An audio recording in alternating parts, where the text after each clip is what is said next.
From the basement where he is self-quarantined, CNN anchor Chris Cuomo looked into his camera and said Tuesday night's show was going to be a little different. And it was. Hours earlier, he announced that he had tested positive for the novel coronavirus, and now he was appearing live for the first time, doing the news with an added first-hand experience to inform his delivery. I tested positive, he said, with white dry walls, comfy beige armchairs and a forbidden staircase in the backdrop. Scary, yes, as you might imagine. But better me than you.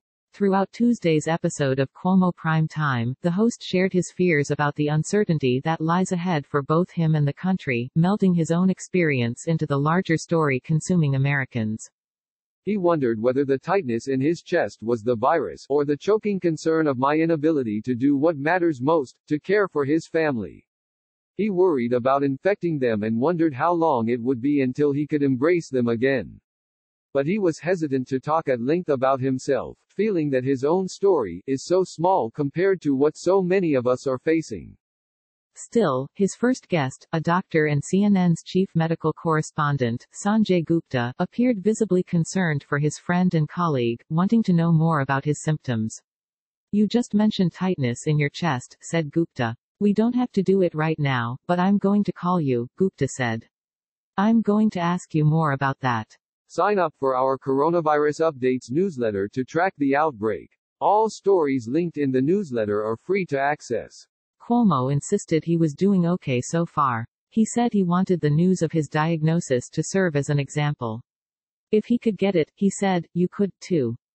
This is a fight. It's going to get worse. We're going to suffer. And you have to accept that, not with fear, but with almost a fanatical sense of passion to fight. Because that's the only way you've ever made it through anything hard in your life, and this will be no different. Let me be proof, he said. We have real vulnerability. The show drew streams of well wishes and tears from loyal viewers Tuesday night. Even Tucker Carlson, Cuomo's cable television arch-nemesis of sorts, wished Godspeed to the Cuomo family during his Tuesday night show on Fox News, saying, "We are rooting for you." Some viewers thought Cuomo looked paler than usual. They thought he looked a little tired, wearing casual clothes as opposed to his usual suit and tie. But watching at Chris Cuomo anchor despite being positive for COVID-19 is for some reason comforting and speaks to his character, Matt Hughes, the town commissioner of Hillsborough, NC, wrote on Twitter. Cuomo didn't miss a beat. His theme for the night centered on why the nation needed to take seriously the urgent pleas from government officials to stay home, using himself as the occasional Exhibit A, while bringing on guests who would drive that message home. The first was Gupta, the doctor who has guided millions of CNN viewers through numerous public health crises, although none as big as this one. Gupta knows Cuomo personally, and that much was clear Tuesday. In between answering Cuomo's questions, Gupta was also checking on his friend's health, telling him, "I really feel for you." Cuomo described what he said has been the scariest feeling of all for him, one that I didn't realize until basically today. And that was the lack of control. There is no proven medication to make the virus go away, Gupta said, leaving those fighting it unsure of how long the insidious illness will last. This is not where you want to be, Cuomo said. I mean, look, my basement is great. It's not going to be a hardship. But I can't go hug my kids. I can't be with my family. I can't go out and get anything for them. And I don't know what's going to come next.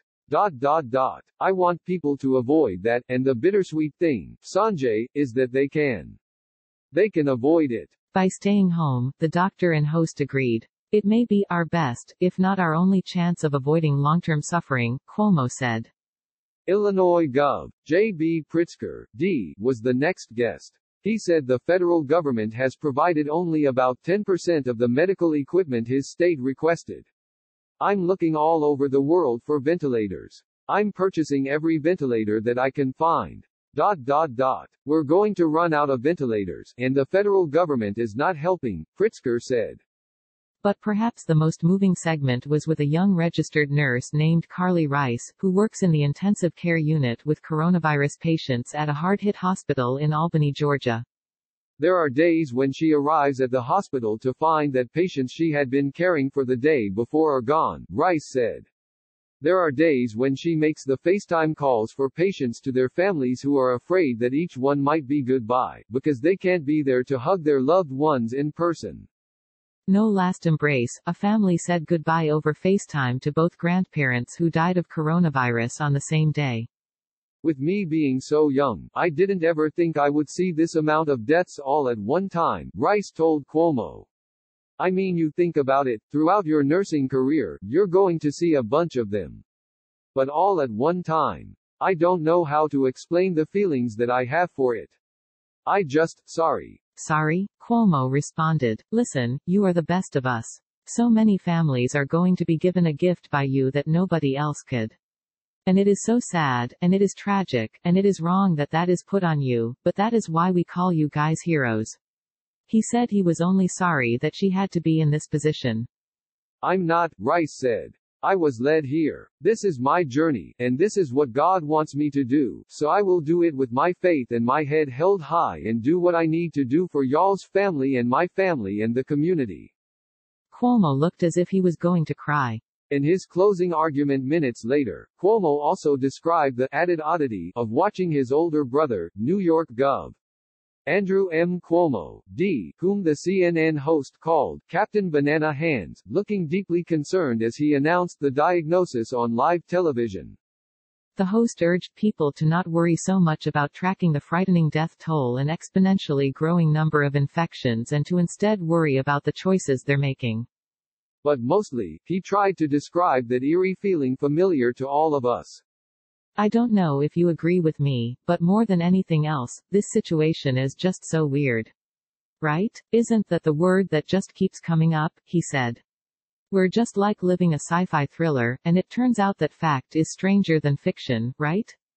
That's the reality. So many of the traditional differences among us are disappearing. Why? Because we're all in the same bucket, stuck in the house, sharing fears, sharing worries about providing and wellness and leadership. Feelings of doubt. Can this really be as daunting as everyone seems to think now?